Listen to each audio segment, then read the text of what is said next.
તો સ્વાગત છે મિત્રો આપ સૌનું મારા પહેલા વ્લોગમાં અને આજે હું આવી ગયો છું સાબરમતી સ્ટેશને અને આપણે જવાના છીએ જગતના નાથ દ્વારકાધીશના દર્શને।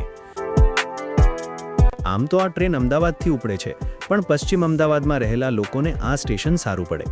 તમે જોઈ શકો છો કે બુલેટ ટ્રેનનું સ્ટેશન બની ગયું છે અને બાકી રહેલું કામ જોરશોરમાં ચાલી રહ્યું છે અને સામેની સાઈડ સાબરમતી મુખ્ય સ્ટેશન છે જ્યાંથી દિલ્હી બાઉન્ડ ટ્રેનો તમે લઈ શકો છો। સૌરાષ્ટ્ર જતી ટ્રેનો માટે તમારે અહીં સાબરમતી બીજી સ્ટેશને આવવું પડે છે।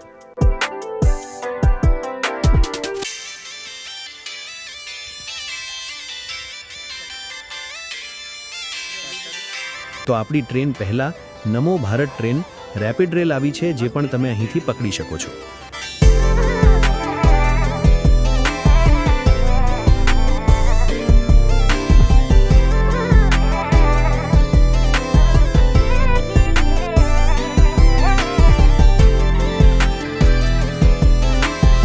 ને હવે ઓખા વંદે ભારત આવશે, લગભગ આવી ગઈ છે।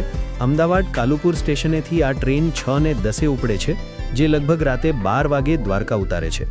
મંગળવાર સિવાય દરરોજ આ ટ્રેન ઉપડે છે જેમાં તમને એસી ચેર કાર અને એક્ઝિક્યુટિવ ચેર કાર ઓપ્શન મળશે।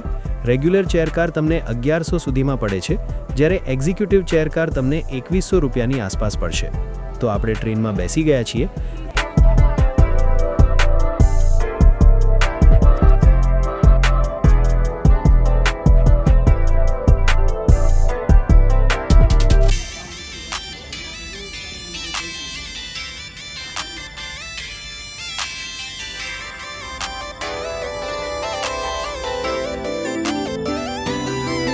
રસ્તામાં સાણંદ, વિરમગામ, સુરેન્દ્રનગર, વાંકાનેર, રાજકોટ અને જામનગર ઊભી રહે છે।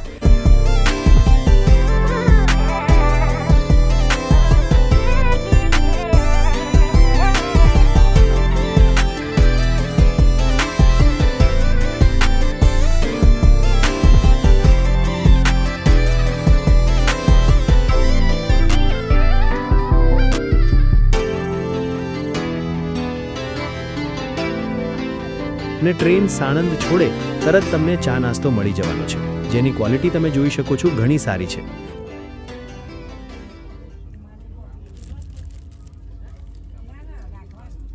ને હવે આપણે આવી ગયા છીએ દ્વારકા। રાતના 12 તો વાગી જ ગયા છે ને ભીડ પરથી તમે અંદાજો લગાવી શકો છો કે કાલે મંદિરે દર્શન કરવા કેટલા અઘરા હશે। પણ ખેર, જગતના નાથે બોલાવ્યા છે તો હવે શેની ચિંતા। તો તમે પણ જો દ્વારકા આવવાનું પ્લાન કરતા હોવ તો વંદે ભારત એક સારો ઓપ્શન છે। મળીએ બીજા વિડીયોમાં, ત્યાં સુધી સૌને જય દ્વારકાધીશ।